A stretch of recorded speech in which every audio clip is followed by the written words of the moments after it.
Hello, and welcome to Remember the Film, the podcast where we are all a little people, a silly people, greedy, barbarous, and cruel. I am joined as always by the pride of St. Louis, Josh Bradley. How are you today, Josh? Good. Hello. Hi. And we are joined again by the pride of wherever Hugo's from, Hugo Panay. How are you, Hugo? I'm doing good. Very, very silly and little. That's my mood. And we are joined today by a special guest, my best friend of 23 years and David Lean superfan, Matt Curran. Hi, Matt. Hello, hello. Thank you for having me on. My absolute pleasure. And Hugo and Josh will tolerate it, I suppose. No, I'm excited. I'm pumped. No, this is cool. More friends. Getting more friends, more people. Always fun. Well, so today we are talking about one of my all-time favorite directors and one of Matt's all-time favorite directors, David Lean. And more specifically, we're going to be diving into Lawrence of Arabia, which is, if not his most famous, one of his most famous movies. It's his most famous, I think. Yeah, I would say so. Yeah. But yeah, so that's who we're talking about today. I don't have it in the notes, but I did want to ask real quick, what is y'all's prior knowledge of David Lean? We'll go ahead and start with Hugo. He's a director that I had always been putting off seeing his movies, but I was aware of a lot of them. I was aware that he did some adaptations of Dickens. I was aware about the fact that he started his career doing like smaller, more, I won't call them independent because it's a different system, but smaller dramas, and then eventually his career led to him doing these gigantic epics. And I think later on in his career, he also did a lot less movies than he used to do before in the 40s and 50s. He started spreading them out a lot. Yeah, because I think in his mind he felt like with the next movie had to be bigger and bigger and bigger. And I know that's one of the things that people know about him. But before this week, I hadn't actually seen any of his movies. I was supposed to go watch Lawrence of Arabia. I think it was in May 2020. They were supposed to have a screening of it in the city that I was living in, but alas, COVID happened. What happened? COVID. Oh, okay. Yeah. So yeah, I had to move. I actually moved out of the city where I was studying because there were no classes anymore. So I just came back home and did my university online. So I didn't get to watch it, and that was going to be my occasion to maybe get into also his other movies. And after that happened, I kind of put it off for a while. What about you, Josh? Until this week. Grizz, I'm going to throw out a reference and see if you know it as well. My first introduction to David Lean was the Unforgivable videos on YouTube in the early days of YouTube. Do you remember those? Unforgivable. Do you remember those? Okay, Yes, you do. I do. Can't really repeat much of those videos now. No, they're pretty vulgar. But anyone who's around in the early days of YouTube probably saw them. But there is a oblique and very out of place reference to David Lean movies in those viral YouTube videos where he references A Brief Encounter, Dr. Zhivago, and The Bridge on the River Kwai. And so those are the first times I heard the names of those movies and the first times I'd heard David Lean's name before. And I think to this day, those four plus Lawrence of Arabia are the only four that I can really name that he's made. I think that, so for someone who wasn't as important to movies at the time and who made some irrefutable all-time classics, including some of the best movies ever made, I don't feel like he has much of a reputation among the kids nowadays. But judging on, who I see talked about like on Twitter and stuff, like on film Twitter and stuff, I don't see his name come up as much as, Billy Wilder or Orson Welles or other guy or his contemporaries like that, which is interesting. Hitchcock, yeah. Mm-hmm. And I'm not sure why that is. I've seen Bridge on the River Kwai and I've seen Lawrence of Arabia, but yeah, I mean, like I said, he made some of the best movies ever made, but I don't have much of a relationship with his work, and I guess maybe he's lost to time in some sense, but he'll never be lost to time because of the movies he made. But I mean, yeah, what do you guys got? Yeah, if I had to take a stab at maybe why that is, I think it would probably have something to do with the fact that he made a lot fewer movies, right? He made movies over the course of his first movie that he directed was in 42, In Which We Serve. And his last movie was in 84 with A Passage to India. So he had a 40-year career, and even in that time, he only made 16 movies. So, he really has a small output in regards, especially to modern people like you guys have talked about, Scorsese and Spielberg. Of course, they just crank them out every couple years. So part of the reason I think might be that these movies stand alone for their own individual kind of greatness when you watch them, right? And Yes. and I think modern audiences probably don't necessarily connect those movies to to David Lean necessarily, right? So I think that could be why. Well, I agree because like I said, I've at least known his name since I was in high school, and I don't think I knew he did Lawrence of Arabia until fairly recently. I'm not sure who I thought made Lawrence of Arabia, but I don't connect his movies together like you just said. That's interesting. So for me, experience with David Lean goes back to childhood. My mom, one of her favorite movies was Dr. Zhivago, which I have the poster here. That was a gift from Matt for Christmas. Dr. Zhivago was one of my mom's absolute favorite movies, and so I watched that fairly young. I wasn't fully paying attention, but I didn't really I wasn't fully appreciating the movie when I was a child. But because it was one of my mom's favorite movies, anytime it was on TV, she watched it again. So I got to see it many, many times over the years, and each time I watched it, I appreciated it more and more. However, I didn't know David Lean was the director, and as a child, I didn't really care who the directors of movies were. So I didn't really put together, David Lean was one of my favorite directors until after having watched Lawrence of Arabia and having watched Bridge on the River Kwai, and I'm like, you know what, this guy, freaking hit after hit with this guy, This guy can make a movie. Yeah. And so I was like, I think I really love this director. And I've seen other movies of his since then, and while I don't think that they're to the level of those three movies, Dr. Zhivago, Bridge on the River Kwai, and Lawrence of Arabia, I still think they're good movies for the most part, if not a little problematic with some of the Dickens representations. But but the point is, he became one of my favorite directors, and it's true. I didn't really know who he was until after I had decided I really wanted to become a film buff. Matt, you're like I said before, a David Lean superfan. What brought you into David Lean? Yeah, I think actually it was the first time I ever watched Lawrence, to be honest. So right after college, of course, you have a lot more free time on your hands whenever you are not at work, right? I mean, assuming you don't have kids or anything like that. So, I started watching more and more classic movies, right? And, I think that I wanted to watch some of the big ones. So right before Lawrence, I watched Ben-Hur, for example. Because it was like everybody knows about Ben-Hur. At the very least, they know the chariot scene from Ben-Hur, right? So I watched that, and honestly, with that one, I was kind of like, and maybe that's for a later episode if you ever have me back and want to talk about Ben-Hur for some reason. I don't. But yeah, no, not really. No. I don't blame you. But yeah, so unless you want to talk about that scene in the context of the pod race in the Phantom Pain, in the Phantom Menace. The Phantom Pain. Wow. I also don't. the Phantom Pain might have been a Freudian slip there, right? Yes. Yeah.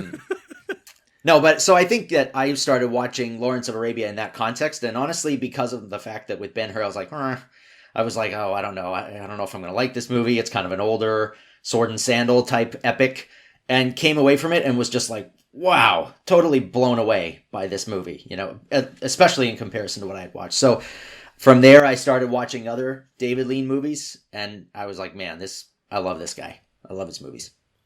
So, as you can tell, Matt and I are big fans. But who is David Lean? Just some of the big hits on him, some information.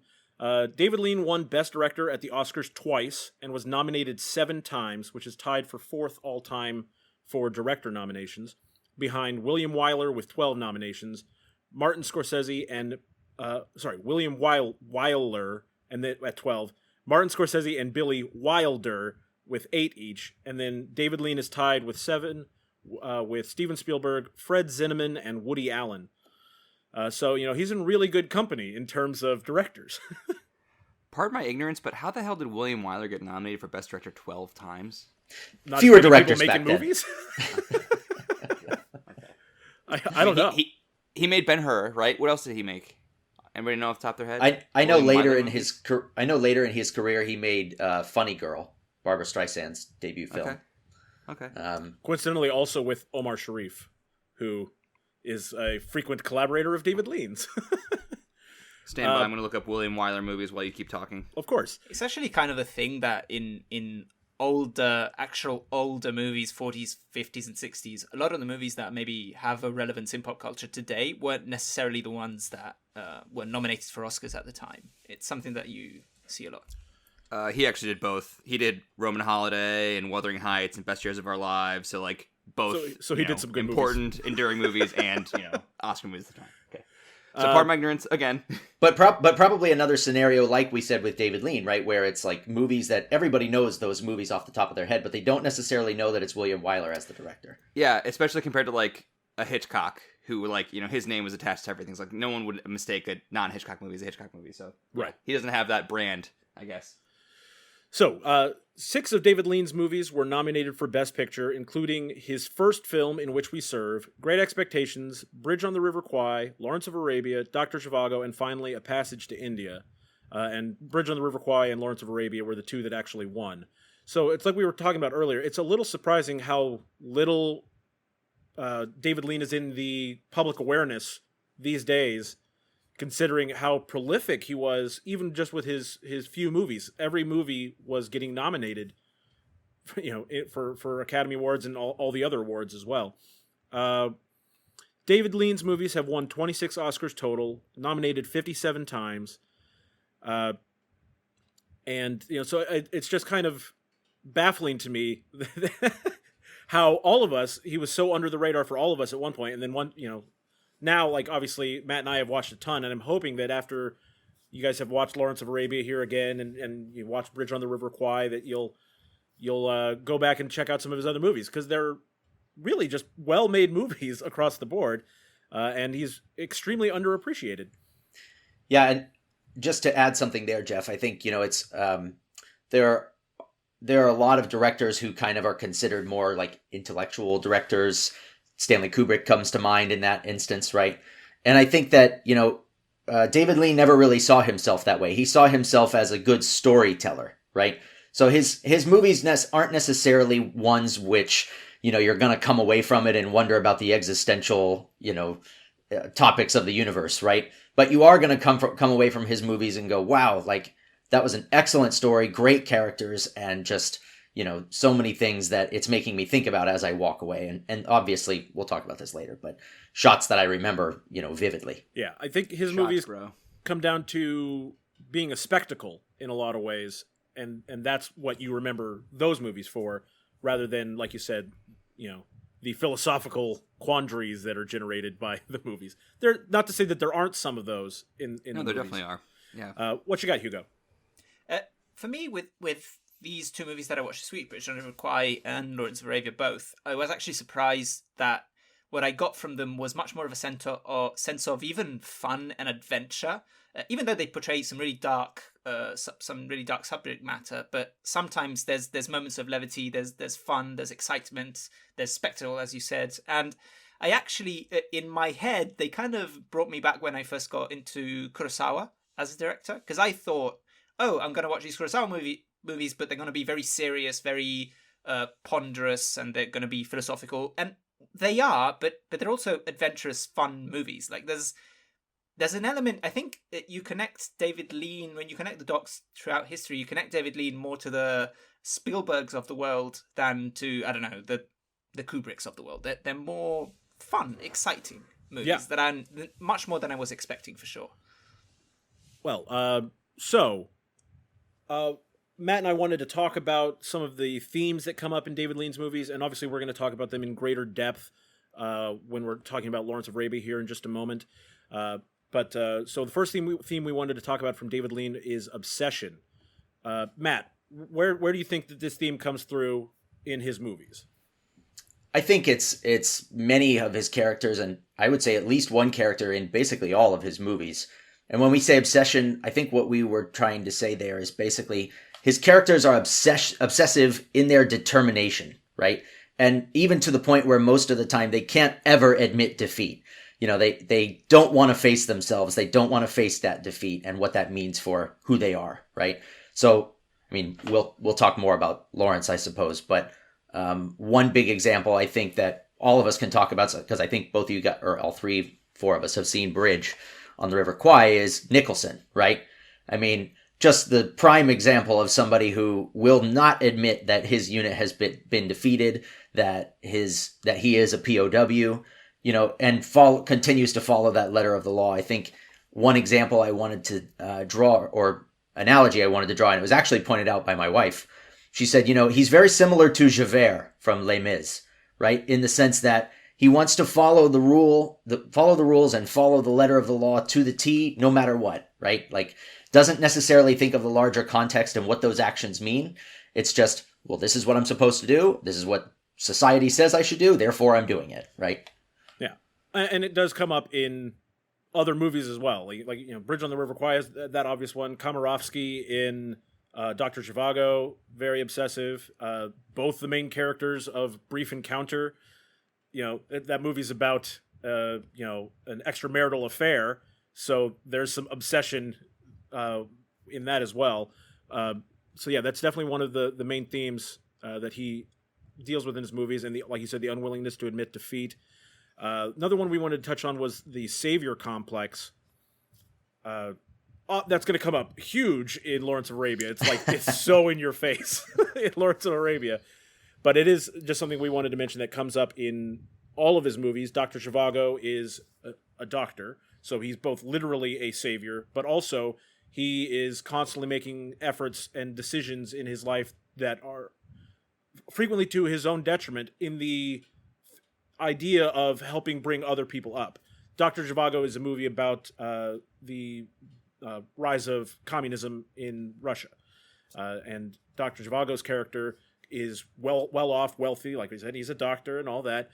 But he believes in the cause of being more fair and equal to everyone, and that means that he's going to lose a lot himself, but he's willing to do that.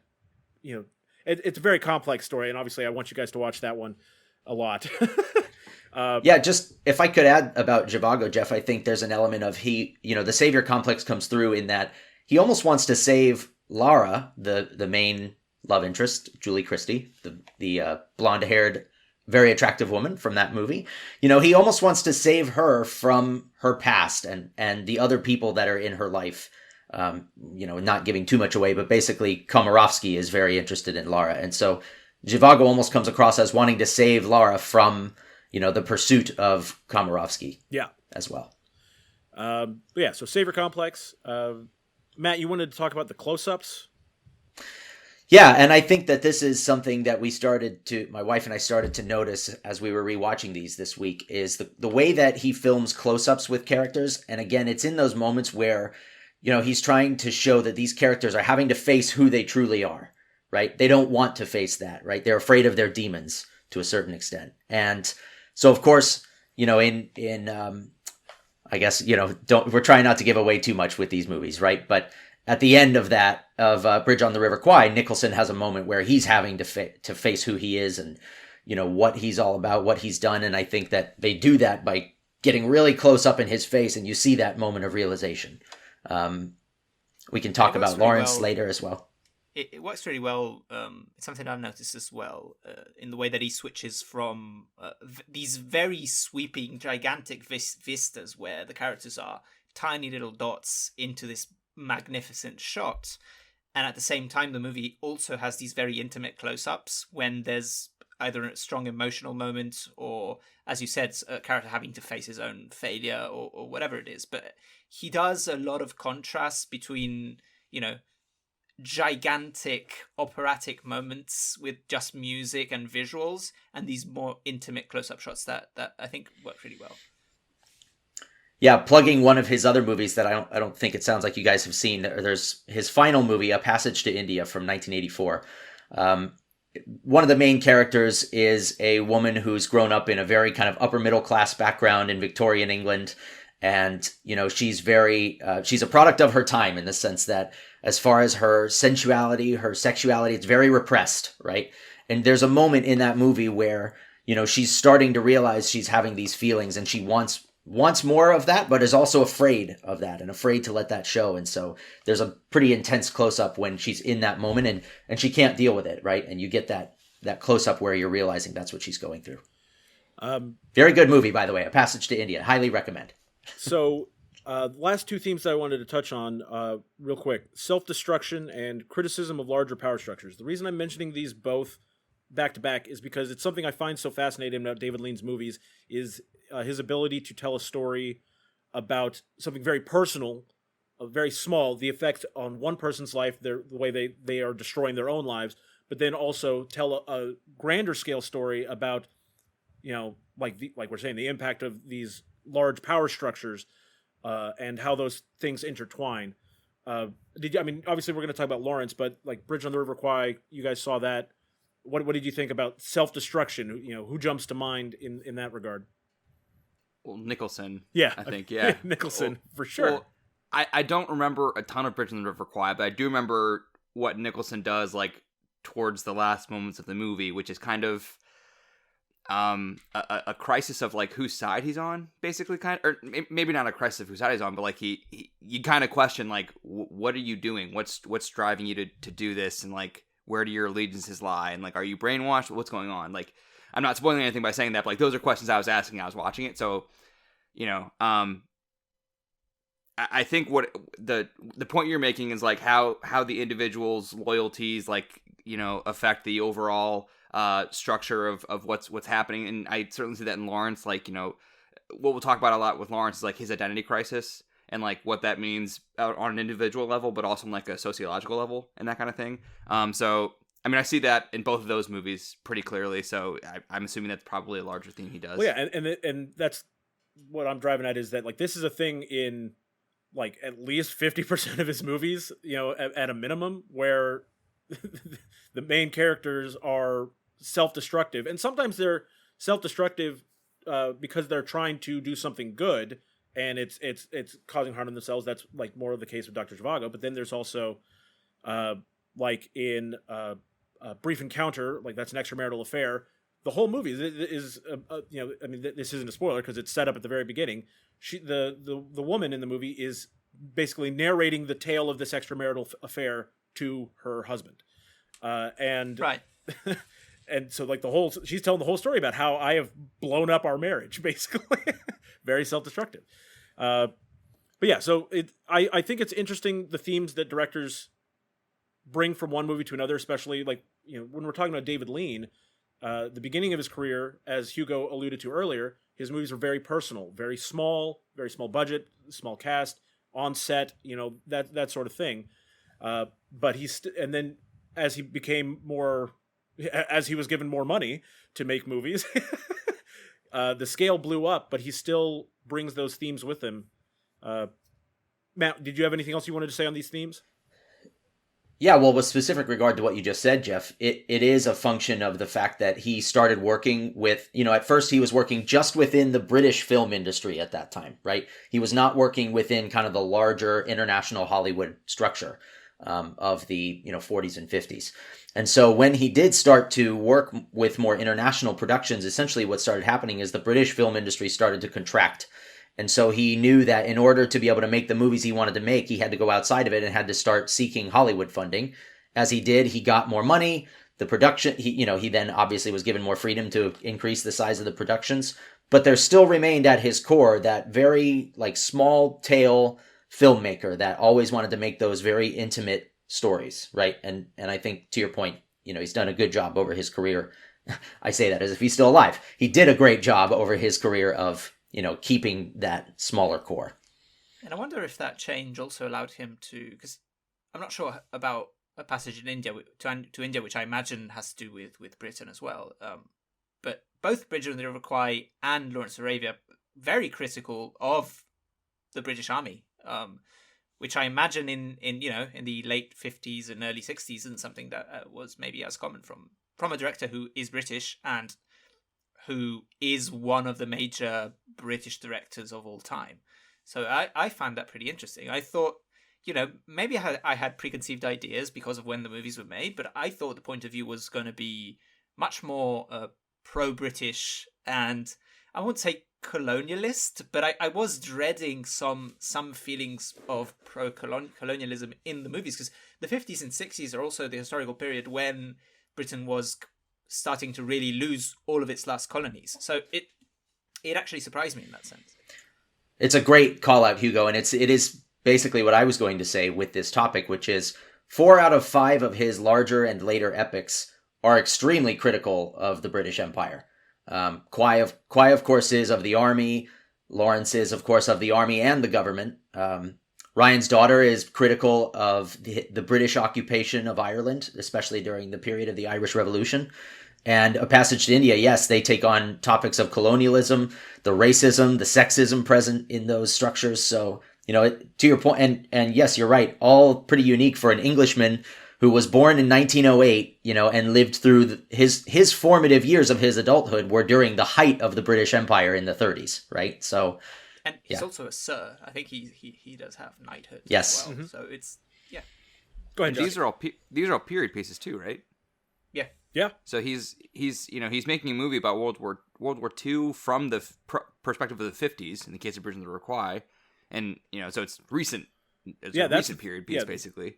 That's kind of the daring thing, is he's telling these stories about things that have happened so recently that you'd think that it would be a lot more upsetting to the people in the countries he's criticizing.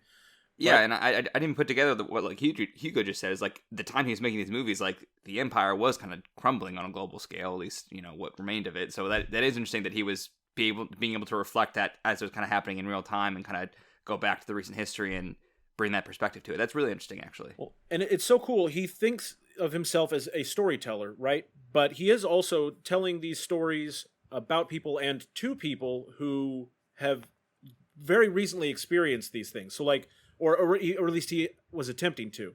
And in cases of Lawrence of Arabia and Dr. Zhivago, neither of those movies were able to be shown in the places they were about for years after they were made, because like in Dr. Zhivago's case, obviously Russia didn't want, it was based on a Boris Pasternak's novel, Dr. Zhivago. And that book was not, the book was banned. Pasternak was spared, by Stalin because he thought he was such a, he calls him like a cloud person or something like that. Like he's just such a whimsical guy. Just, you can ignore him. He's harmless. Surprised Stalin would let that go. Yeah, but he did. And I mean, it's kind of like what happened with Tarkovsky as well. Yeah. What were you gonna say, Matt? Yeah, the Soviet government actually did arrest and imprison Pasternak's girlfriend during his writing and publishing of this book. So, yeah, it wasn't completely fault-free, yeah, or consequence-free, rather. But eventually, Dr. Zhivago has been released in Russia and was well received in Russia. And it's actually really funny. In that movie, part of the premise of the movie is that Dr. Zhivago, in addition to being a doctor, is also a poet. And his poems were not allowed to be read in Russia, for some time. And in the course of the movie, you're getting the perspective of someone at the end of the story, and he's retelling this story, and he's talking about how, well, now you can read the poem. So it kind of parallels what happened with Pasternak, who is a poet, and his stuff wasn't allowed to be read in Soviet Russia. Go ahead, Josh. So Dr. Zhivago also kind of is like a retelling afterwards. Yeah, as you said, a brief it's told in flashback. Yeah. A Brief Encounter is that. Dr. Zhivago's that, and Lawrence of Arabia is also that. So that's also, I guess, something we can another talk theme about in the larger David Lean. Well, especially because he's making these movies based on real events. Like he does have like a sense of history, and like just the narrative conceit of the movie is the fact that he is having someone using the framing device of like telling the story within the movie is like also kind of like hanging a lantern on the fact that you are telling history here, and like the fact that the whole thing's told in flashback is interesting. Yeah. I can't stress enough, guys. You gotta watch Dr. Zhivago. So good. Okay. But as far as Lawrence of Arabia, like we were saying, it's the same sort of deal. With that, the movie was obviously largely about, the Arab nations, and even though I mean we'll talk about this more, they were involved in the production. It was largely shot on location. When the movie was released, it was not allowed to like be shown in most of the Arab nations. We'll talk more about that later. But it's Except interesting Egypt, that right? yeah, it was allowed to be shown in Egypt, which we'll get into the reasons why here later. But the point that I wanted to get at with that is that he's telling these stories.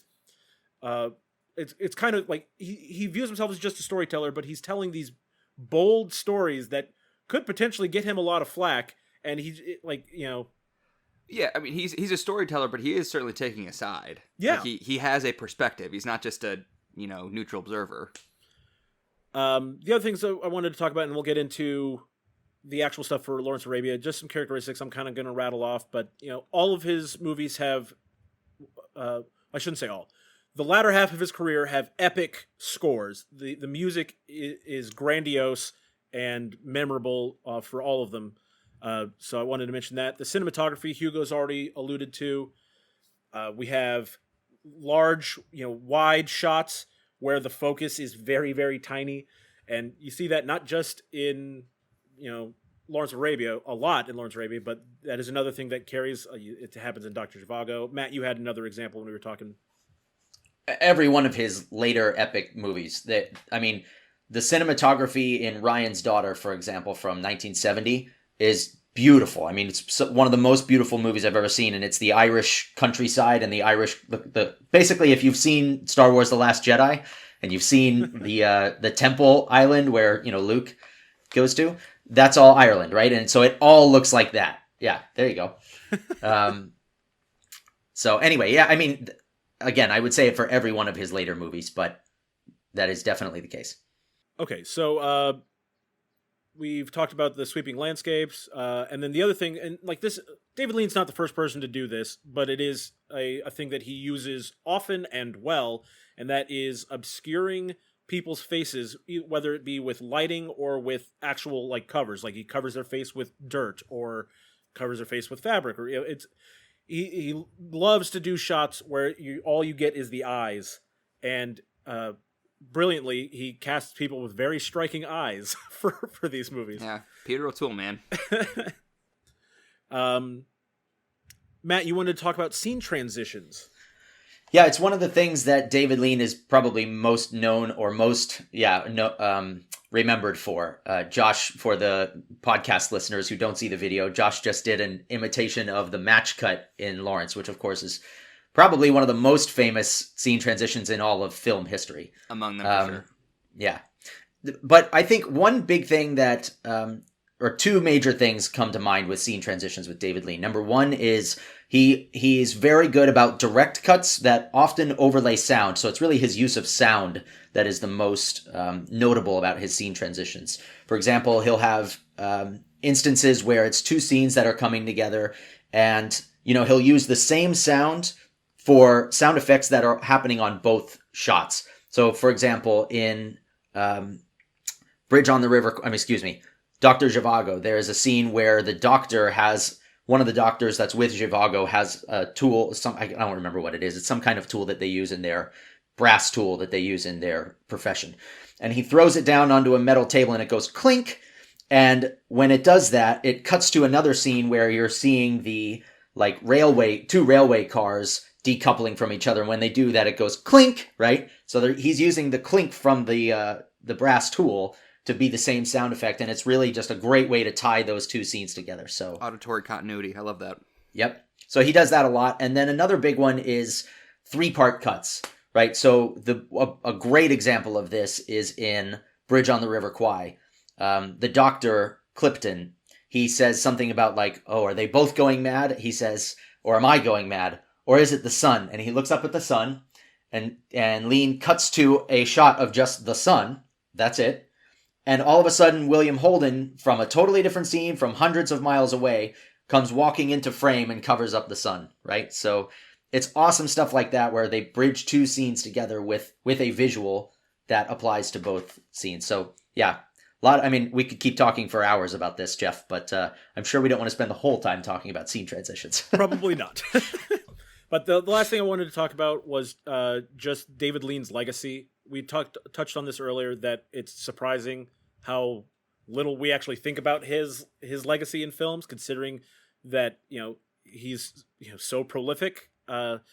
But David Lean has been referenced as influential by dozens of directors and authors, including Steven Spielberg, and you can see that pretty obviously in Indiana Jones, with a lot of the way things are shot in that in comparison to how things are shot in Lawrence of Arabia. George Lucas with Star Wars, same deal. Tatooine, Lawrence of Arabia, all over that.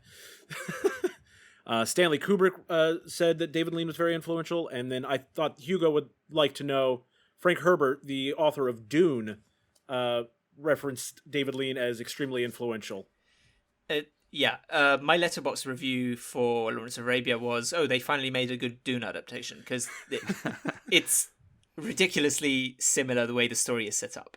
I'm sure Herbert had the story, because the movie wasn't made yet, because they came out the same year, actually, it's like 65.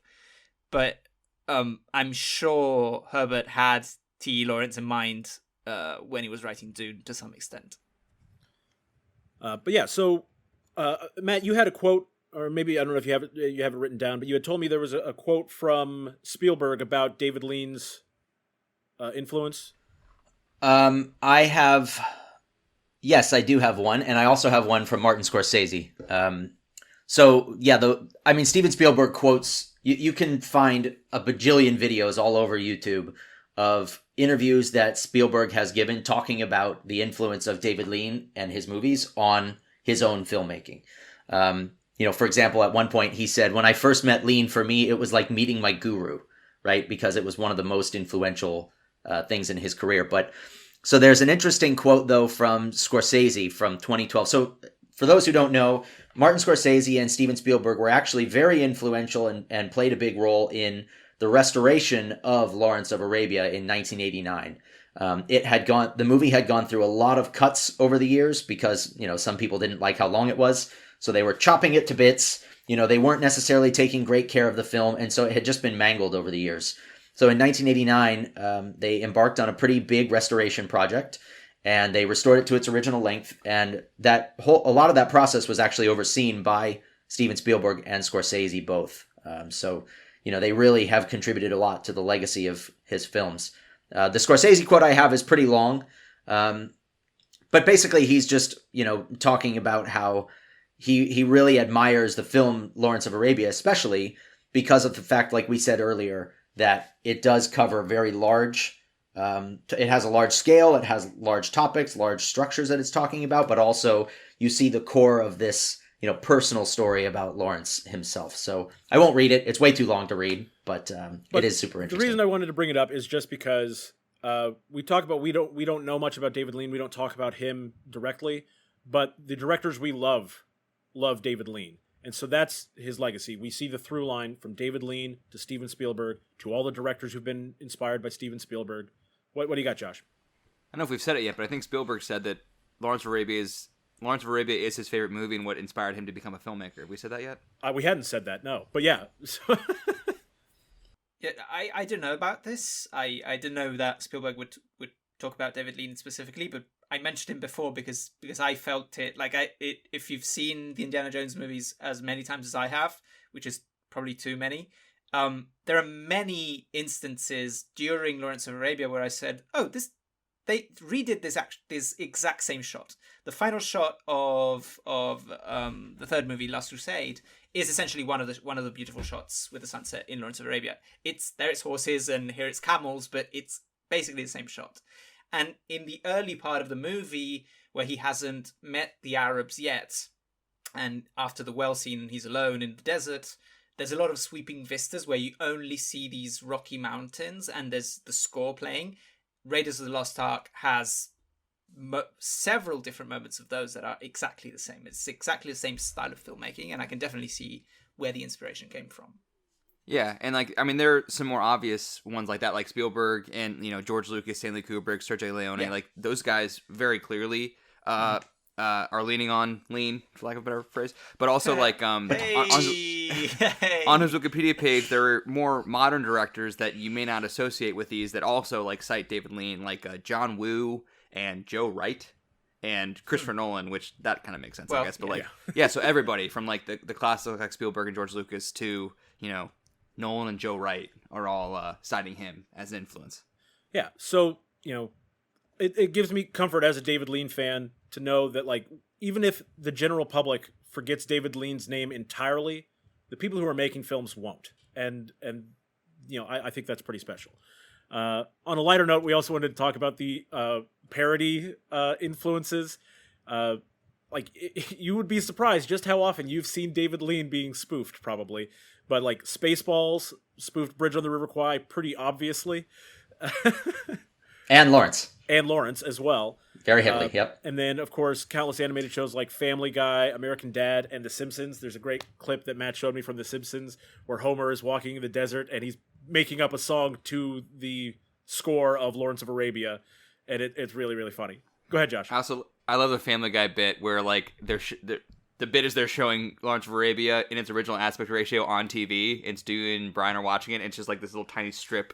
It's a sliver. You can't see anything because it's such an amazingly widescreen movie. But yeah, so it's pretty important. Well, let's get into the actual topic, our film to remember, Lawrence of Arabia. Some boilerplate stuff. I'll just rattle it off real quick. It was released on December 11th, 1962, directed by David Lean. Duh. It was based on T.E. Lawrence's autobiography, 7 Pillars of Wisdom, which...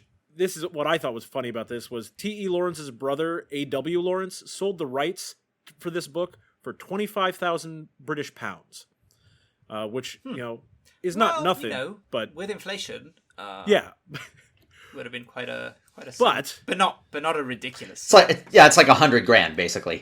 But then he went on a campaign decrying the accuracy of the movie, like saying that it didn't represent his brother accurately at all and all that.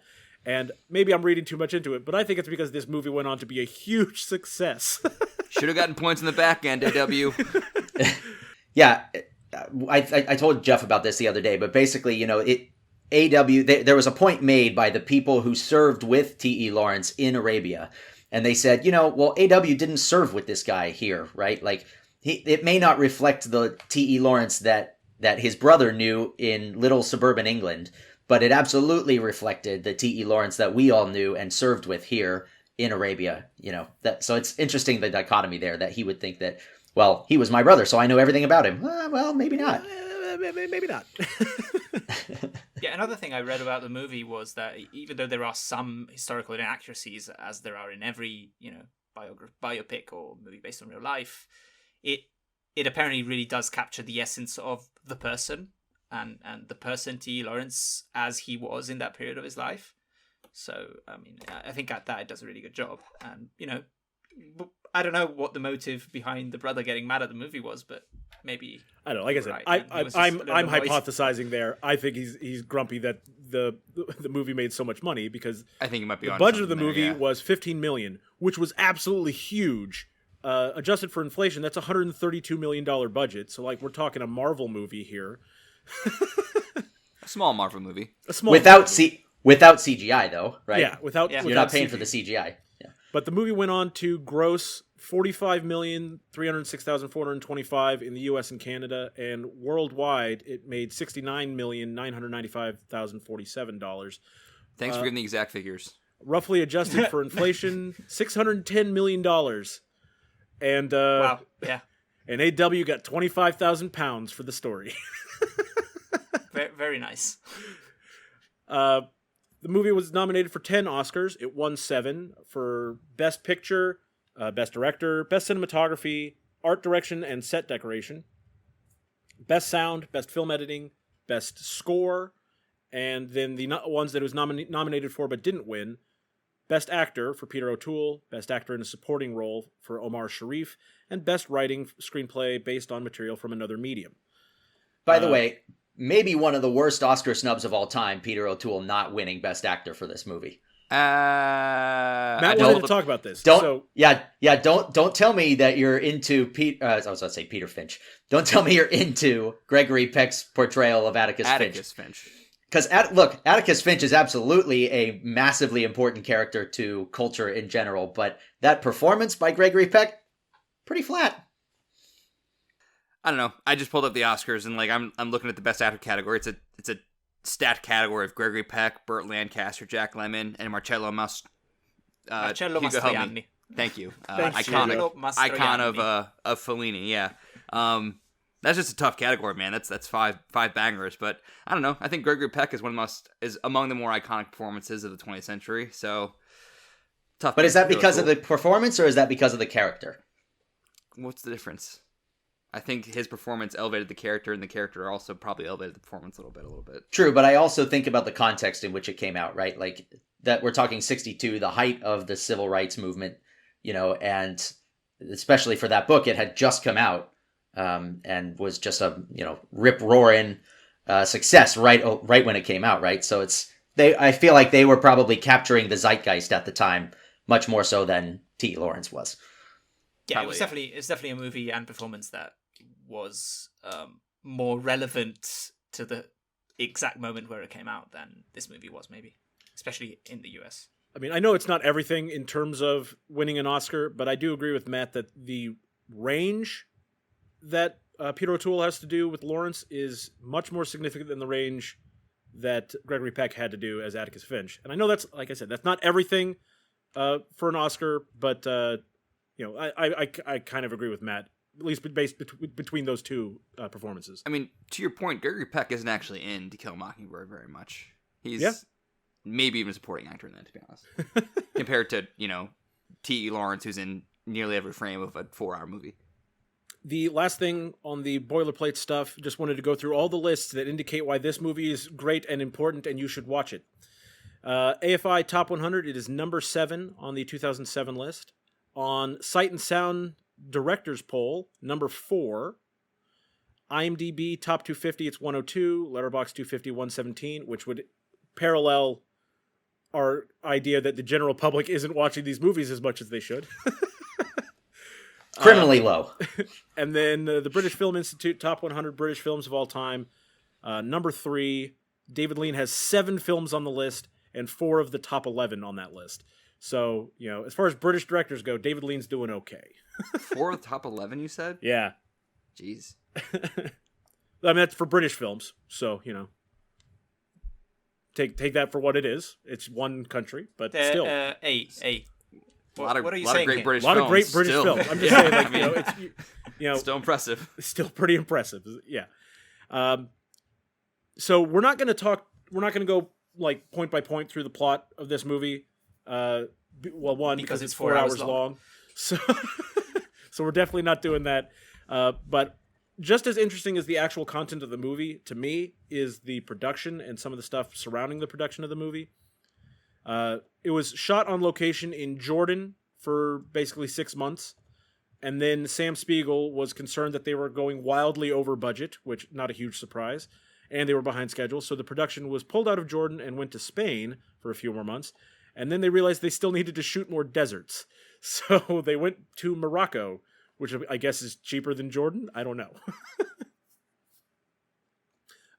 But that is something that's emblematic of filmmaking at this time, is people were shooting on location.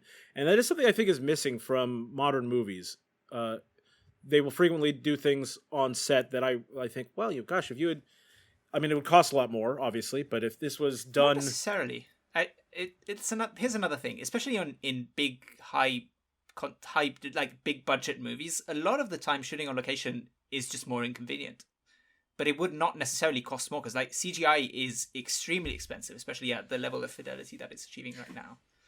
But it's a lot more of a logistical nightmare, to your point. Yeah, I think it's more of a choice based on, and maybe it's George Lucas's fault with his career trajectory, but it is very much more about convenience than cost. I don't think the cost would be massively larger or smaller. I mentioned earlier that while they were filming in Jordan, the Jordanese government, I don't know if that's the correct... Jordanian government. Jordanian government, thank you. The Jordanian government was very involved in the production. They used actual Jordanian soldiers as extras in the movie, and they also used the Jordanian Air Force aircraft to fly out to locations for filming. And the reason I think that's so important is, well, I guess I should say this other thing first. King Hussein of Jordan frequently visited the recording sessions and actually ended up marrying Antoinette Gardner, who was working as a secretarial assistant on the movie. After being married, she changed her name to Princess Muna al-Hussein. and eventually gave birth to the now King of Jordan, Abdullah II. That's how much the King of Jordan was involved with this production. Like he found a Very wife. involved. He got involved. The King of Jordan, by the way, at that time was a descendant of the same family, like Prince Faisal, and the same family that was actually the subjects of this movie, right? So a lot of ties to it and a lot of familial investment in making sure this was a good movie, not only for that purpose, but also, of course, for tourism purposes. Which brings me to the point we had mentioned earlier, that despite being that involved in the production of the movie, after seeing a cut of the movie, King Hussein decided the movie would not be shown in Jordan because he felt the depiction of Arab culture was disrespectful. In fact, Egypt was the only Arab nation to release the film to the public after President Nasser endorsed the movie, saying he appreciated the depiction of Arab nationalism. So, what do you guys think about the depiction of Arab culture? It's a difficult subject because it certainly. Well, it's hard to talk about this because I can't point to more modern movies that have portrayed Arab culture in a more accurate or more respectful way, because it's one of the least represented cultures on film, and I certainly think that for the time, regardless of what the results are, regardless of the blackface that we do see in the film. The intention of the people making it is to tell this important story where the Arab people were trying to create their own independence, regardless of the colonialists. Like, first they were colonized by the Ottomans or the Turks, and then they would, after World War I, they would be colonized by either the British or the French. But it is a story about essentially the Arab people trying to find their own freedom, even though it is told from the point of view of the white savior character, which seen with today's sensibility, it is certainly, it does have some problematic elements, which is almost impossible to escape with any movie doing something historical about this in the 60s. But I think the intention of the people making the movie is to show Arab culture in a positive light. Or at least an accurate light to their eyes. It's certainly more sympathetic to Arab people than I would think most movies of the time would have been. Absolutely. I think it's a little critical of like the tribalism between the Arab nations, but I guess it's less critical and more acknowledging that it doesn't understand the tribalism. And that's at least Lawrence's thing, is he kind of doesn't get it, but we can talk more about that later. But ultimately, I think like the Arab people in the movie expect him to look down on them and expect the British to look down on them, but he doesn't. Our main character, point of view character, certainly does not. Certainly respects them, even if the other British officers don't. I think like the movie's on his side though, not theirs. Yeah. In their view of the Arab people. Matt, you had your finger up. What do you got?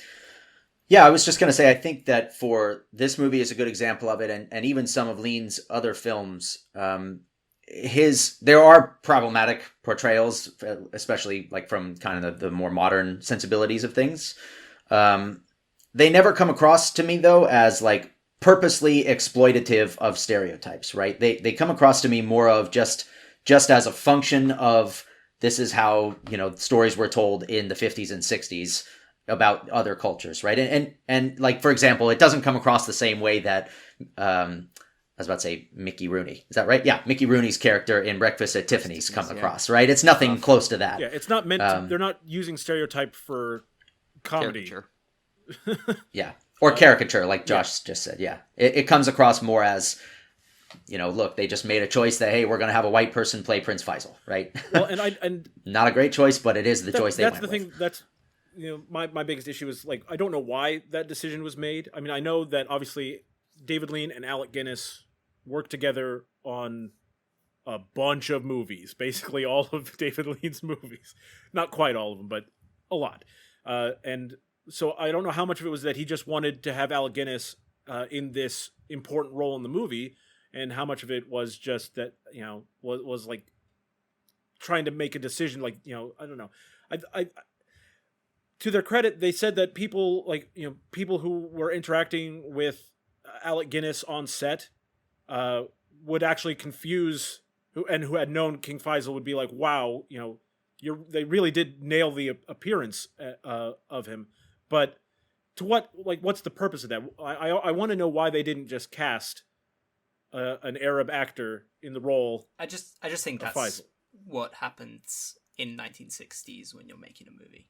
Yeah, I just think that's the how movies are made at the time. I just don't think there's that much thought behind it as we might expect there to be. And that's what I was thinking too, kind of Hugo. like but then you also look at David Lean pushed for Omar Sharif to have this role in the movie.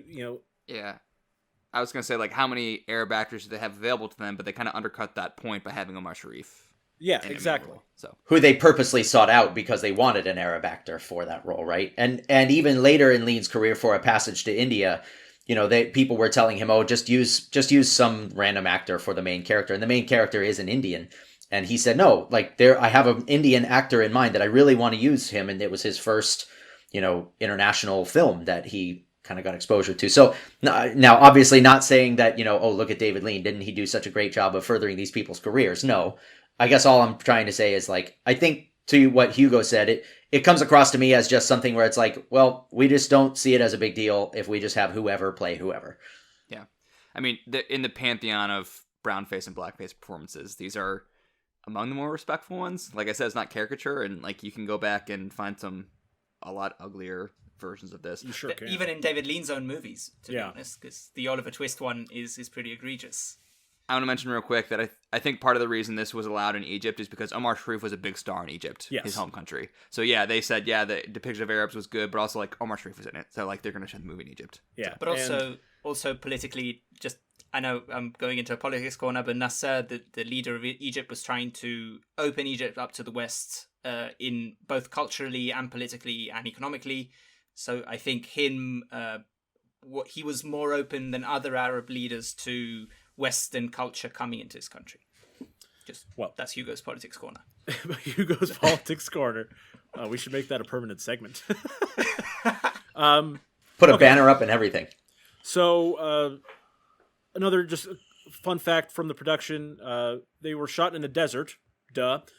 So they had to truck in 2,400 gallons of water for the production every day. And also... Damn. In the beginning of the production, they were using paper cups for drinking, which is a standard practice on the film sets. But being in the desert, the paper cups kept getting blown out into the shots, which that's annoying enough that you've now got these paper cups in your shot. But Matt pointed out the real issue with that was that after the cups were in the shot, someone had to go get the cups, and that meant putting footprints in the sand, which would ruin the shot.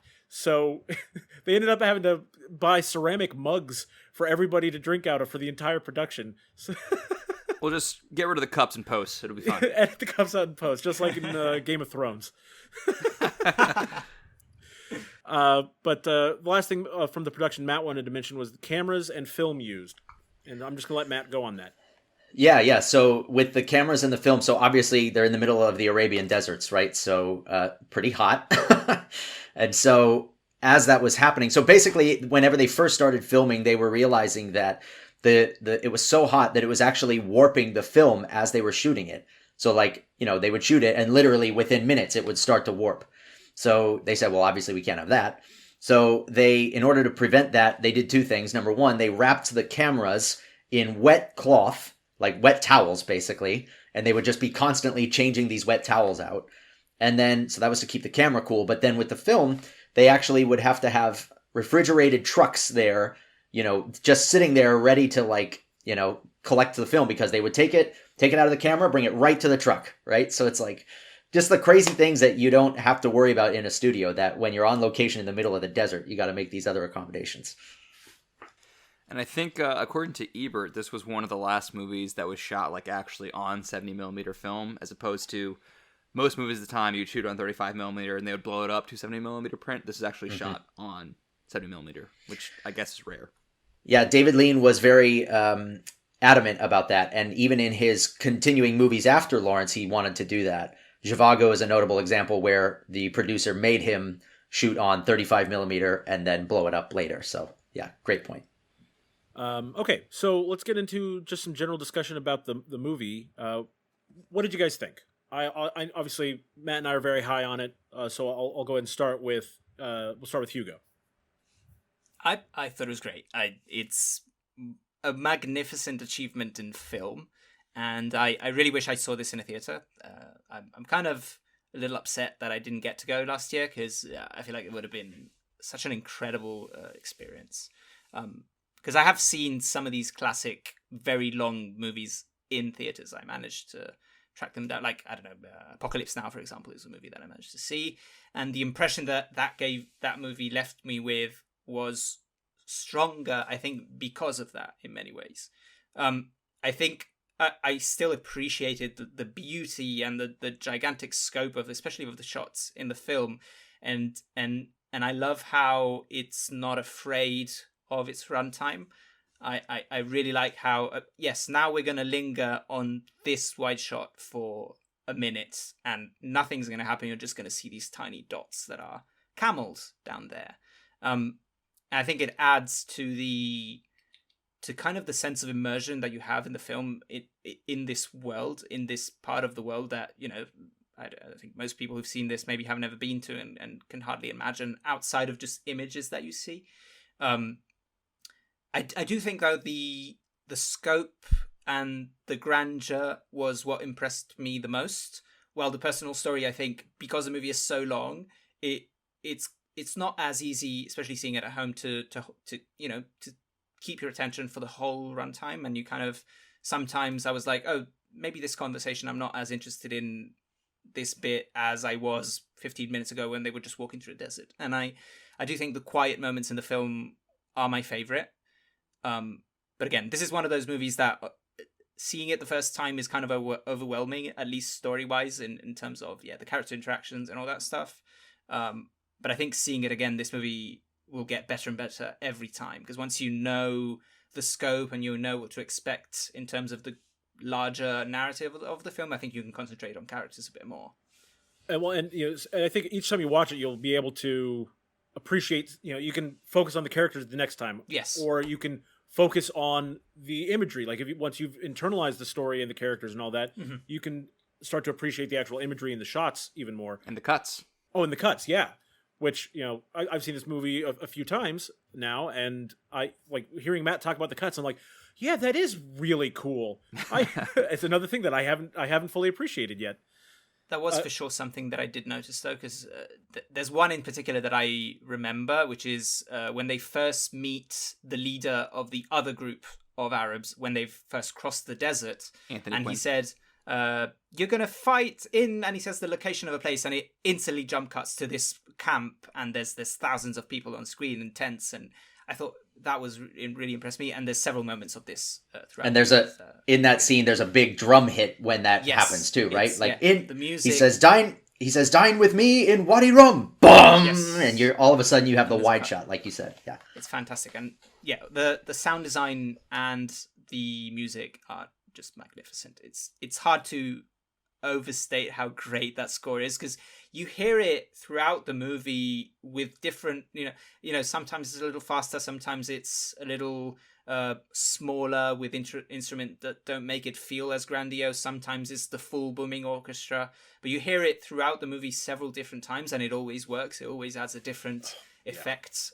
It's when it great. Swells up, like I feel it swelling up inside me. It's Josh, what did you think of the movie? I thought it was great. I really liked it a lot. I kind of agree with Hugo that I wish I could have seen it on a big screen, and I look forward to watching it more. To reflect both of your points, Hugo, you said that as you watch it more, you're sure that you'll be able to pick up more stuff. I rewatched the first 10 minutes after I finished it, and the people, it opens with Lawrence's funeral, basically, not to give anything away because it's the opening scene, but everyone we meet in that opening scene is someone that we'll meet later on. I didn't realize that the first time I watched it, and the second time I watched it, I'm like, oh, it's that guy. Oh, it's that guy. Oh, it's that guy. Everyone we meet. Thanks for telling me. Yes, exactly. I didn't know that. Exactly. Yeah. I even after finishing it, I remember that opening scene and had no idea that was like Alan B and the reporter and everyone. Yeah. And the guy he shakes hands with in Damascus. The guy who shakes hands with in Damascus. Exactly. Yeah. Who is this? Who? Well, I guess we're not in the spoiler section yet, so I won't say it. Go ahead. And the other thing that Hugo said was that he wished he could have seen it on the big screen. I agree. I'm going to pull from Roger Ebert's review here from I guess he was talking about the movie because it was released on like a new version of the video or DVD or something. I think it's the one that Matt has on his shelf. Probably. To quote Ebert, as for Lawrence, after its glorious re-release in 70mm in 1989, it has returned again to video, where it crouches inside its box like a tall man in a low room. You can view it on video and get an idea of its story and a hint of its majesty, but to get the feeling of Lean's masterpiece, you need to somehow, somewhere see it in 70mm on a big screen. This experience is on the short list of things that must be done during the lifetime of every lover of film. And I certainly get that. I watch this in chunks, partially on my big 78-inch TV, but also at times on my iPad. 78? Which is not the way you want to watch Lawrence of Arabia on an iPad. And I was going to say, like, you think that's bad. I was watching it on my big screen TV downstairs, and then I was like, oh, it's time for dinner. I'm going to go get dinner. And then I went to a ramen bar, and I just sat there and watched it on my phone with headphones in. No. To quote David Lynch, sorry for cursing, on your fucking phone, watching a movie on your phone. Such a sadness that you think you've seen a film on your fucking telephone. Get real. I still really enjoyed this movie. I want to talk a lot about Lawrence's identity crisis, which I think is like the entire crux of the movie is his battle with his own identity.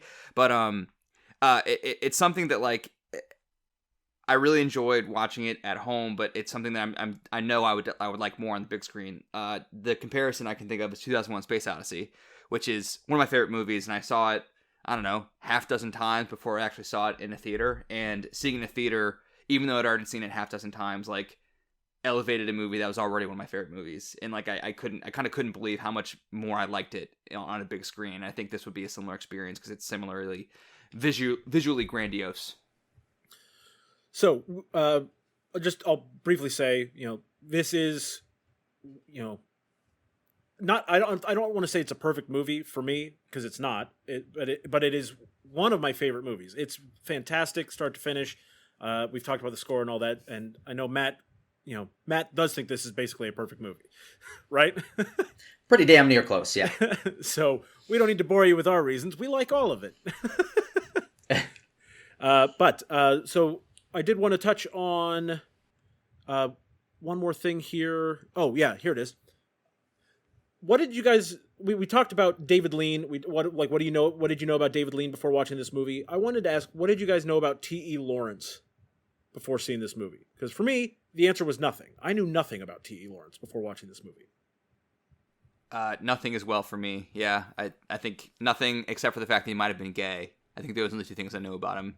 And that's only because I've heard about that in reference to this movie bufore. In reference to the movie, yeah. Yeah. I think T. Lawrence was a person, a historical figure that I had heard about in relation, like in school. I remember him being mentioned in the sense, there was the Arab Revolt, and this British soldier kind of participated to it, and he became more famous because of the film that was made eventually about him. That was the extent to it. Like, I had heard about him before I thought about the movie in relation to him, but I didn't really know anything about the story. Matt, what did you know about T.E. Lawrence? Yeah, I didn't know anything about him from a historical perspective. I knew about him. I actually wouldn't even say I knew that he was a real person before I saw this movie. I knew about the movie Lawrence of Arabia, but other than that, I don't think I really knew anything. Yeah, and so I think it's kind of interesting that this movie became such a phenomenon, given that the subject of the movie, he must have been more important then. People must have known about him back then. And in fact, Matt, you wanted to tell me, how did he become such a mythical figure? Yeah, he definitely was much more famous and well known within Britain. Apparently, So basically, the character in the movie of Jackson Bentley, the reporter I think he's for the Chicago Tribune or whatever. They said Courier. Yeah, Courier. that was inspired by a real life war correspondent that did follow Lawrence around. His name was Lowell Thomas.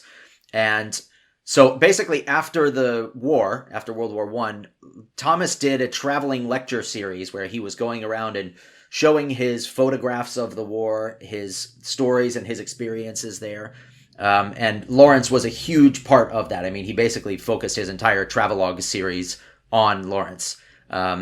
So he did this tour first in the US, didn't get a whole lot of traction with it, and took it to Britain, and it just exploded in Britain. I mean, he became like one of the best shows in town, basically. And so with that, he actually then wrote his own biography of Lawrence based on his experiences with him. And then, which also Lawrence then wrote his own biography, 7 Pillars of Wisdom. And then, of course, as, well, I don't know if the way that he passed on early in life, it did kind of help to elevate his mythical status, simply because it was a case of like, who is this guy, right? Like he's such a interesting figure overall. So I think to your point, Jeff, he was much more famous and well-known within Britain than in the US. Okay, so we've already talked about some of these things earlier, so we don't have to dwell too much on it, but what did you guys think of the performances in general, in this movie? Were there any standout performances for you? I think Omar Sharif is so good in this movie. I agree. I think Omar Sharif is the best part of the movie. Yeah, he stood out to me, especially the way that he goes from. He's a funny character. He has a sense of humor, but he also has a strength to him. He can be angry. He can be distant. He goes through a whole different range of character traits, and I think he's the one that stood out to me the most. Because Peter O'Toole is a great performance, but it's kind of a big performance. It's very theatrical. He has to go through, I don't know, some. I wouldn't call it overacting, because it very much fits within the movie that they're doing, and especially for the 60s. But I think Omar Sharif, in terms of how I think he stacks up against a more modern performance, he's the one that stood out to me the most. Alec Guinness, he's always great.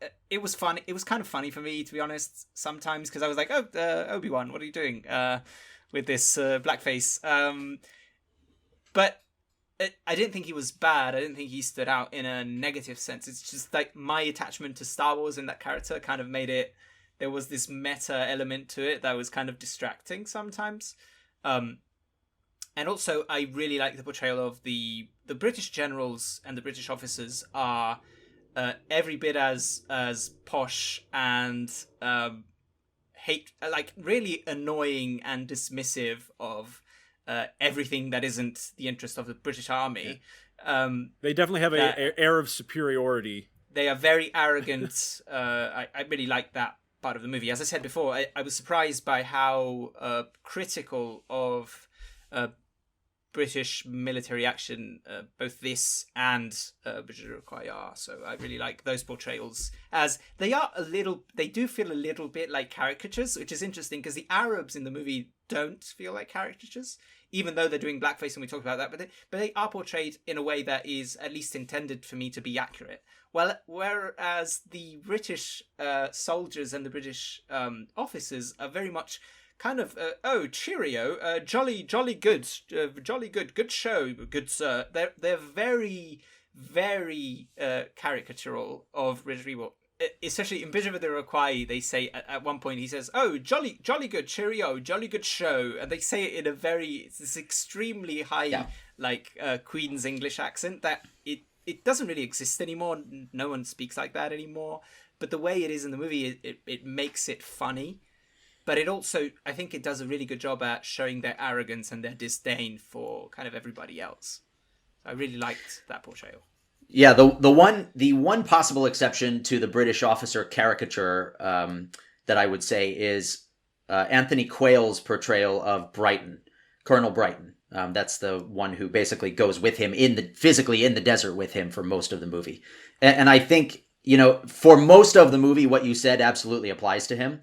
But then at the very end of the movie, you see a switch in his character. And he really starts to sympathize more with Lawrence than he does with the rest of the British officer class. But I mean, people like Allenby, for example, perfect. And even more so that the first general, Murray, but I must have artillery, right? Him, like, he's like the stereotype British general in that sense, for sure. In terms of performances for me, I agree that Omar Sharif is probably the standout, but I also really like Peter O'Toole's performance, particularly what he's doing with his voice. He's so soft-spoken, and that's not what I was expecting from like this epic military hero in this epic movie. I was kind of expecting a more masculine performance, to be perfectly honest, because he kind of does not. Again, he's softer spoken. He's got soft features, and like the fact that this real life person may have been gay, they're kind of like suggesting it that with like his lack of masculine traits. But I thought that was really interesting, and every time Peter O'Toole was on screen, which is most of the movie, I was engrossed. Also, you don't have in the outline, but Anthony Quinn, I thought was really good too, as the I can't remember his name, Auda. Excuse me. Yes, I thought he was great too. We're looking at it with hindsight, and so the makeup that they put several of these actors in is not good, but the spirit of the characters, I think, is intended. It's good intentions with those characters, and then like we're saying, the funniest, the people who are being made fun of the most are actually the British, and I think that's brilliant. Okay, favorite scenes. We're going into spoilers. Let's do this. I wanted to talk about what y'all's favorite scenes in the movie are. And then I wanted Matt to give us the fun facts about how those scenes were shot, because he's got a few of those. If I can. If you can. I can't do it with everything, but I'll do it where I can. So I'll start with Josh this time. Josh, did you have like a favorite scene in the movie? I have more of a favorite sequence, and maybe I can try to pinpoint a favorite scene within that sequence, but basically like the whole second half of part one, like that hour and a half stretch from the time he first meets Faisal and Faisal's tent to basically the end of part one, I'm really in, and I think it's great.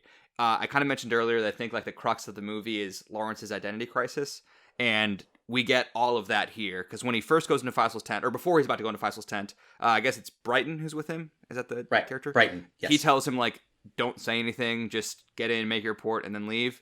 And while in the tent, Lawrence kind of ignores that order, and because he's asked directly by Faisal, what do you think? He gives him his thoughts. So at that moment, he's kind of caught between his obligations as a British officer and the orders he has there versus being asked this direct question from this Arab man. And so he chooses the Arab man in that sense. And kind of the rest of the movie is Lawrence's personal identity crisis between his Britishness and, being in the desert here. He kind of feels at home, and maybe he belongs here instead. I mean, even his name, Lawrence of Arabia, he reveals to Omar Sharif's character a few scenes later that he's a bastard and doesn't have his father's name. So then Omar Sharif tells him, well, you can choose your own name, basically. That's very meaningful in a movie about identity crisis. And then being identified as Lawrence of Arabia kind of is a play on that. And then later in the same sequence, he's asked, are you not loyal to England? And he says, to England and to other things, which I thought was a very interesting response. And after he reveals to Ali that he's a bastard, the very next scene, he takes off his British uniform clothes and puts on the Harith robes, which I thought was, again, very interesting. And then, obviously, possibly my favorite scene, I guess, is when he takes his companion into the British Officers Club in his robes, all dirty, and everyone's looking at him. I think that is kind of like the crux of the movie, is their reaction to him and his, like, defiance of their reaction, basically. And he doesn't care. And, this is what he's wearing, this is how he looks, and this is who he's bringing with him into this world. And I think that's kind of the whole movie to me. Yeah. So I guess that's probably my favorite sequence. One of my favorite quotes is from that scene when they go into the officers' club. I know Matt loves this one as well, where they say, I'm sorry, sir, this is an officers' club. And Lawrence responds, that's okay, we're not particular. or something like this. Like, what? Yeah. And even like meaningfully in that sequence, like his face is like sun weathered and wind weathered, so he looks like he could be, an Arab person himself, and they kind of do that later where he goes to a town trying to disguise himself as an Arab. I thought that was, again, meaningful. And gets away with it a lot longer than he should have. Because he has extremely blue eyes. Yes. Go ahead, Matt. I wanted to jump in here because I think what you said, Josh, about this part of the movie being like for me, I agree. This is completely the most compelling part of this movie. The maybe the last 45 minutes before the intermission, right? Especially that scene that you mentioned where he comes back to the British Officers Club after having just crossed the Sinai, which is the second desert that is supposedly uncrossable that he just crossed. So I love that scene, especially the part where basically he starts to talk to Allenby. This is his first time meeting Allenby, right? Who's now the new commanding general in the area. And he's telling Allenby what he's done. And Allenby is definitely impressed with Lawrence, right? I mean, I think he sees, wow, this guy's very capable. But more importantly, Allenby starts to realize this is somebody that I can use for my own benefit and for the benefit of the army and the empire, right? So he starts to then tell Lawrence, well, great, this is what you're going to do. I'm going to promote you. You're going to go back out to the desert. I'm going to give you guns, well, not tanks, but guns, armored cars, all of these things, right? So in that moment, the way that it's shot kind of on a top-down perspective of Lawrence sitting down. And you can tell, as Allenby is telling him all these things, you can tell that Lawrence is simultaneously loving the fact that he's being accepted for once by the British Officer Corps, but he's also terrified of what that means. It's shot in a way that his facial expressions portray that he is just devastated, that he can tell that this means that he's now going to lose a lot of the independence he just had in the desert. He's now under the thumb of the British Officer Corps, even though, he may seem like he's able to be independent. And I think it's also so well illustrated in that scene where, Allenby calls in like the corporal or the private who's outside, and the guy comes in and, you see him like rigidly stand up and go, "Sah!" Right? Taps and his foot. And it just seems so ridiculous, right? But Lawrence, you can tell that he's just hating life because of the fact that he realizes, hey, I'm under this guy's control now. Well, what I thought Lawrence was thinking about in that scene, and like kind of he seems very preoccupied in that scene, and what he says to Allenby is that I killed 2 men, and like he's like horrified by that fact, including a guy that he had previously saved. He had to execute him to basically prevent a blood feud. That was my favorite scene in the first half of the movie. My favorite scenes in the movie are often the most tragic. I'll let you get back to it, but yeah, that one in particular where he had gone back into the desert to save this man against everyone telling him, no, you can't do that, you're definitely going to die, only to have to then execute that man later is so freaking powerful. Keep going, Josh. But he basically confesses to Allenby that I killed these 2 men, and I kind of liked it, and I don't know how to feel about it. And Allenby's like, good, or whatever. I don't remember what Allenby says, but like, I wasn't really sure what to make of that, and I guess that kind of... He says something like, oh, you're just under the weather, you just need some rest. It'll be fine. Sure, yeah. Something like But Lawrence and his relationship to violence kind of evolves from that moment into part 2, which I guess we can talk about a little bit later. But I wasn't really sure what to make of Lawrence's relationship to violence, basically, which begins with that scene. Well, the other person that he killed was his a poor, like an orphan, like one of his caretakers, basically. One of his caretakers that he had hired on. And again, this was, the whole movie is about Lawrence's, savior complex, and those moments where it crashes down and he realizes he's not a prophet, he's not, truly a blessed person. And one of those moments is one of my, again, favorite scenes in the movie. They're traveling through the desert, him and his 2 caretakers, and one of them gets stuck in quicksand, and they try to save him, and they can't. And the reason I want to bring this up is because I wanted to ask, how did they shoot that? Yeah, so basically what they did was they were in an area of the desert, obviously, but essentially they dug a hole and in the sand, and they put like a rubber flap over the top of the sand, right? So they dug a hole big enough for 2 people to be down in the hole at once, fully up above their head. And they put a rubber flap over the top of the sand and then just covered the rubber flap with a bunch of sand. So what they did was the prop master essentially hid down in the hole. And so then when they got to where he was supposed to be sucked down into the quicksand, he essentially just grabbed his legs and slowly pulled him down into the hole where he was. So, once they were finished shooting it, there were 2 people in the hole with him, right? The actor and the prop master. Yeah, wow. And see, that's a practical effect that is done brilliantly. Like, I had no idea like I would have assumed that if they dug a hole that the sand would have just filled in the hole.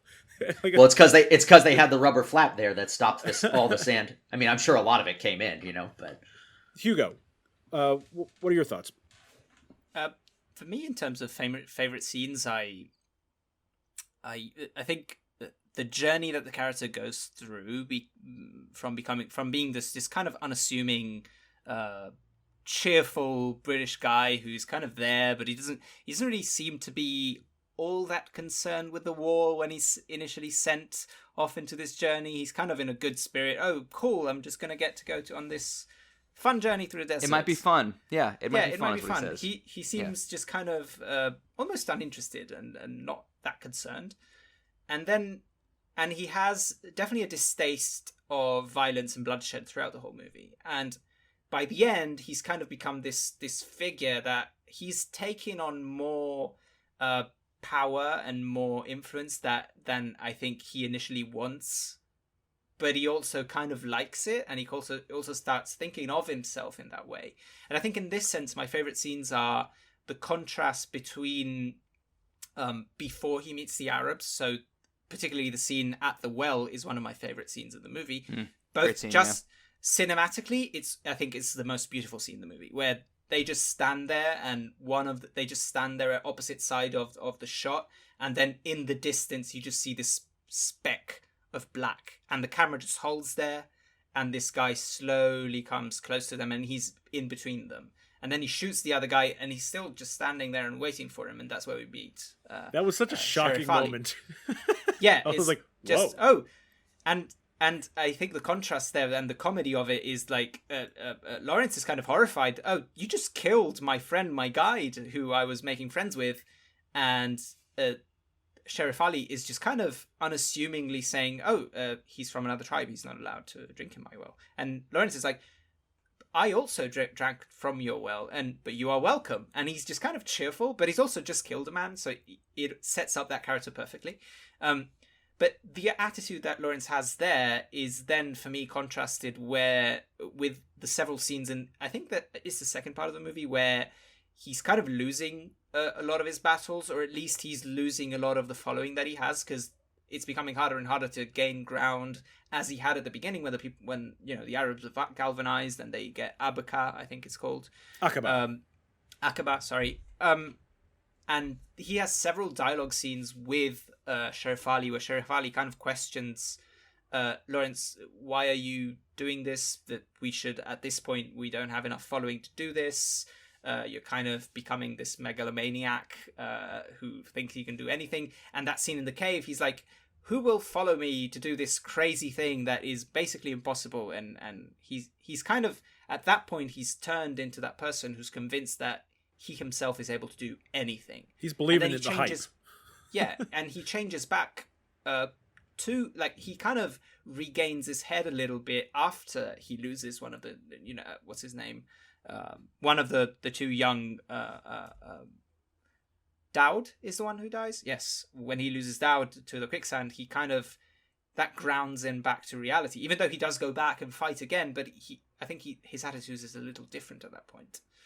And he's kind of gone through some sort of psychotic moment. I think that the scene where he goes back and talks to the general that Josh mentioned is a really interesting scene, because like the general is kind of doesn't really understand at all what Lawrence is going through psychologically, and he's horrified with himself, with the war. He's tired. He's been through all these desert crossings that were supposed to be impossible. But at the same time, he just has to go back. And when he does get the order to go back, suddenly he switches back and he's the messianic figure again, and in the scene after. So it's interesting to see the dichotomy that he has within himself and in the way that he acts, and how it changes continuously throughout the movie. Go ahead, Josh. I wanted to mention that well scene for a couple of reasons that Hugo brought up. Number one, I've said that for me, the crux of the movie is Lawrence's identity. And in this scene, Sheriff Ali kills the other guy because he's a member of a different tribe, more or less. And Lawrence tells him, I may not have the exact quote, but he basically says, as long as the Arabs fight tribe against tribe or whatever, they'll continue to be a little people, or, Yeah, the, sure. the Bastardizing quote quote. that I gave at the top of the show. Yes, and then later when he's talking to Auda for the first time, he says, "I didn't come here to watch a tribal bloodbath," and he also says, "I have no tribe," which is again getting to his identity. But also at the well scene, I think it's so interesting that like that's first of 2 times that someone is killed or threatened to be killed over using someone else's well, basically, and it's so interesting that like resources are so sparse in this part of the world that, you know, you can get killed for drinking from someone's well, and then contrast that with like the British Officers Club in Cairo, which is opulent in this palace, and just go up and order a lemonade if you like. And I think that's also a very interesting contrast. Yeah, I wanted to talk a little bit about the well scene. I mean, I think that it's, you know, the well scene, I think a lot of people would probably reference it as the Mirage Sequence, right? It's so interesting how they filmed that. So basically they knew that so David Lean was notoriously involved at pretty much every stage of all of his movies. He constantly was working with the writer, you know, and then obviously doing all the shooting, but then he was very hands-on in the editing process for all of his movies as well, because he had a background before he became a director as one of the best editors in the whole British film industry. So, but with the Mirage Sequence, he had written it into the script that he wanted to film a mirage in the desert. And the way that he did that, basically, they decided that they were going to get an 800 millimeter lens to be able to film that scene. So if you look at pictures, it's like, you know, this is the size of the this is the size of the camera, and then the lens sticks out like this. It's just insane. And so, you know, they did that. They had Omar Sharif take the camel and ride way into the distance where they couldn't even see him anymore. And they also had some trucks out there. So if you look at the very beginning of that sequence, you see the black speck, but you also see a cloud of sand flying around, right? And it's near him. And those are being caused mostly by the trucks that were literally just driving in circles, creating that sandstorm. And he comes in.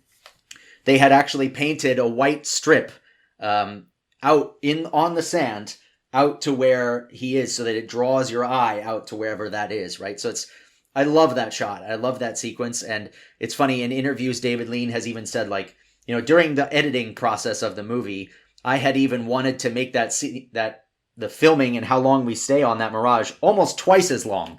And in David Lean's estimation, he says, and it was better, but I lost my nerve and I cut it.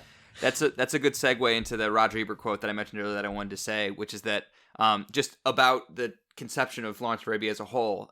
To quote Ebert, "The impulse to make this movie was based above all on imagination. The story of Lawrence is not founded on violent battle scenes or cheap melodrama, but David Lean's ability to imagine what it would look like to see a speck appear on the horizon of the desert and slowly grow into a human being. He had to know how that would feel before he could convince himself that the project had a chance of being successful," which is exactly that. It's just like, you know, you just kind of mentioned it. This movie is really good at putting your eye where it wants you to put your eye. You know, in these grand vistas, it knows exactly where you're going to be looking, because it kind of subtly tells you where to be looking. And I think the speck of Omar Sharif out in the distance is a perfect example of that. Yeah, and like we said earlier, this isn't even the only time in the movie that they do the tiny speck in the distance. And like you said, Josh, it's almost magic how they force you to look exactly where they want you to look. Mm-hmm. Baffling cinema. And this, I mean, I'm glad you actually say the word cinema here, Josh, because now when I think about what makes a movie cinematic, this is the movie I think about, because it's executed so brilliantly that, like, you know, between the score and the visuals and the performances, all of it is so grandiose, but also magically personal to me. I love it so much. I mean, I think that, like, I don't want to belittle the story, but I think the story is kind of secondary to the visuals and the music and the editing and everything that you just mentioned. Like, you're right, and that's, again, a reason why I wish I could have seen this on a bigger screen. Hopefully I will one day see this on a bigger screen. It's like, that is kind of the experience of the movie. Like, I think Ebert says later in his review that, like, if you ask people about the movie, they're not going to tell you about the plot or the characters. They're going to tell you about, like, what it felt like to watch it, and, like, you can, you know, feel the heat basically as you're watching it, and feel the music, and, like, that's the takeaway from the movie. I mean, just look at the way I wanted to talk about this movie. I didn't want to go plot point by plot point, because that's not, to me, what the most important aspect of the movie is. It's important. I do think it's a cool story, and I think, like Hugo was talking about, Lawrence's cycle between I'm a normal guy, I'm a god among men, I'm the best. Oh no, I'm not a god, I'm a horrible person. I've done some terrible things and I should be embarrassed about everything, but they still need me and that makes me a god again. And and he just goes through this, sign pattern, It's yeah, sorry. Trigonometry. And it's like, so I do think it's cool and I do think the performances are great. But it's literally the actual making of the movie to me that elevates this to its status. And it's like talking about epics in general, I'm a big fan of epics, and that it becomes more and more clear to me when I look at, how much I like David Lean and how much I like Steven Spielberg. And, and like you can follow that trajectory. It's like, oh, I just really like this kind of movie. But yeah, so Lawrence of Arabia, fantastic movie. I truly adore it. And now it is time to add it to our rankings. So I believe Matt and I talked. Matt doesn't want to participate in our rankings either. Not because he doesn't like that we do them, but because he hasn't been involved in the other voting. So. I feel like it's not fair. It's not that I don't want to. I just don't feel like I should. I think he should have an opinion, but not a vote. Agreed. That's I'd like to hear. We okay. do it when there's a guest. I mean, there's a reason you're having me on for this episode and for this movie. I would put it at number 1. Fair enough. This is why I don't get a vote, by the way. Okay, so we'll go ahead and start with Josh. Where are you thinking on our film? I guess I should read the top 10. Our top 10 currently: number 10, The Departed; number 9, Your Name; number 8, The Thing; number 7, Bicycle Thieves; number 6, Chinatown; number 5, Network; 4, Boogie Nights; 3, Ferris Bueller's Day Off; 2, Citizen Kane; and number 1 currently, The Silence of the Lambs. Josh, where do you have it? Yeah, this is tough, man. That's a dense top of the list of movies that are either among my favorites of all time or among the best movies of all time, or a combination therein. So it's hard to crack this top 8, basically. I think I'm going to put it at 7, below Chinatown, ahead of Bicycle Thieves. So I'm putting it behind Silence of the Lambs, Citizen Kane, Ferris Bueller's Day Off, Boogie Nights, Network, and Chinatown. Again, that's just a hard 6 to crack into. Sure. And considering I've only seen this movie once, and I've seen each of those movies, way more than that, for now, I can't really rank it above those, which I apologize for, because I'm sure that some people would, including Matt, would not agree with that, but yeah, well, I got it at 7. Listening to previous episodes, as I do, Josh, I would say that knowing how much you love some of those movies, that is definitely a respectable spot on your list, sure, for sure. I mean, I love Chinatown, unlike most movies, so the fact that it's right below Chinatown, I think, speaks highly of Lawrence of Arabia. Well, so I don't know what Hugo's going to do, but just in case, I want to say where I would put mine first, because I imagine Hugo's is going to be lower than that. Actually, I have it below Rudy, so... You are straight up lying to me right now. Of course. There's no way Hugo put it below Rudy. Rudy. I was about to get up and walk away. For me, I would probably put this... I would probably put it just below Ferris Bueller's Day Off. I certainly would put it above Boogie Nights. And on my personal list, when we redo the rankings and all that later, it'll probably be a higher still. But that's where I would put it. Hugo, what are you thinking? I think I'm right around number 7 as well. Okay. Just because, again, as I think both me and Josh said, it's a lot to take in, especially seeing not on a big screen and at home, where it's hard to just sit there and just watch it straight through and be immersed in it without a distraction or taking a break. Like, I watched the 2 parts separately, to be completely honest, because I didn't have time. I got sleepy in the first part, so I watched the second part. I watched this over like 6 sittings, by the way, not just 2 parts. Like, I watched this very episodically. Yes, exactly. So, and I do feel like, as I said, rewatches will make me appreciate the more personal side and more psychological side of the story a bit more. As a cinematic achievement, this is possibly one of the best movies that we have on our list. Maybe even the best. Just in terms of visual and the filmmaking and the music and the way the editing and the way the film is put together. But I do also want to consider how I feel about the story and the characters. So in that sense, I think I would also go around number 7. Yeah, below Chinatown, I think. I feel like Josh is about to hit me.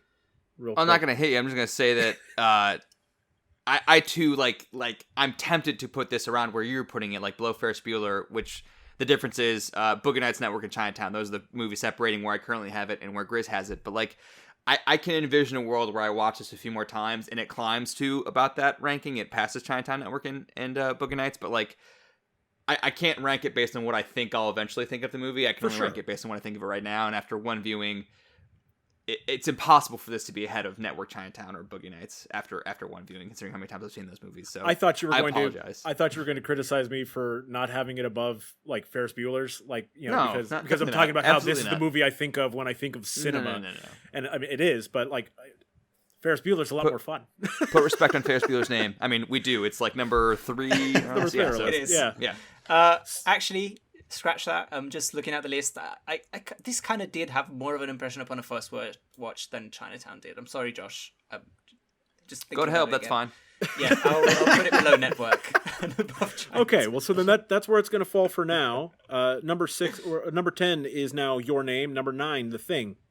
Number 8, Bicycle Thieves. Number 7, Chinatown. Number 6, Lawrence of Arabia. Number 5, Network. 4, Boogie Nights. 3, Ferris Bueller's Day Off. 2, Citizen Kane. And number 1, still, The Silence of the Lambs. Great movie. Reigning champ. Okay, well, real quick, let's talk about what we got going on in our lives. Encourage people to follow us on Twitter at RTF_pod. You can also follow me on Twitter at GoodGameGrizz. And, I recently joined the cast of hosts on another show called The Week in Pop, which is a pop culture show talking about a variety of stuff. That's over on Pop XP on YouTube. Only listen to that after you've listened to every episode of Remember the Film. Then and only then can you listen to the other podcasts we're promoting here. To be fair, they've already promoted Remember the Film on their Twitter because they nice listened to an episode and they liked it. Hugo, where can people follow you? You can follow me at Hugo_Pinay on Twitter. But again, as I said last week, my Twitter, especially right now, is all politics. So follow me on Letterboxd. You can find me at Hugo Pinay. I think I don't even remember what my name is, but I use Letterboxd a lot, and it's a fun. I think it's a fun Letterboxd to follow. Josh, I'm on Twitter at Brosh Jadley, and I'm on YouTube, Movies I Love, and so can you. And Matt. I don't have a big podcast to promote, so if you want to follow my Twitter, that's great, at Matthew E. Curran, or on Letterboxd, M.E. Curran. Yeah. So, next week... the trailer for Last Night in Soho just came out earlier this week, so we thought... It looks so good, dude. It looks amazing. Yeah. Looks amazing. That'll be a good one. Very excited. But because of that, we're going to be talking Edgar Wright. We're talking about Edgar Wright, and our film to remember will be Shaun of the Dead. So it's not his first movie, but his first major movie. Well, and this is important because we've done a lot of Josh's favorite movies. We've done a lot of my favorite movies. Yeah, Shaun of the Dead is one of Hugo's absolute favorite movies. Shaun of the Dead great movie. Is like a top 5 movie of all time for my personal taste. It's my favorite comedy of all time. I love that movie. So we'll see where it ranks. I'm not big on zombie movies, and that is the one zombie movie that I'm like, man, this is an awesome movie. It's amazing. Yeah, we'll talk about it. We'll talk about it next week. But yeah, so Zombieland's fine. That's what we're doing next week. Please join us. Remember to follow or subscribe. If you're listening to the audio format, I appreciate that. But please leave a review on whatever podcast service you're on. We'd love to hear your thoughts. And of course, again, tweet us at RTF_pod with any questions or anything like that. We'd love to hear more from you. So until next time, thank you guys for joining us. Bye.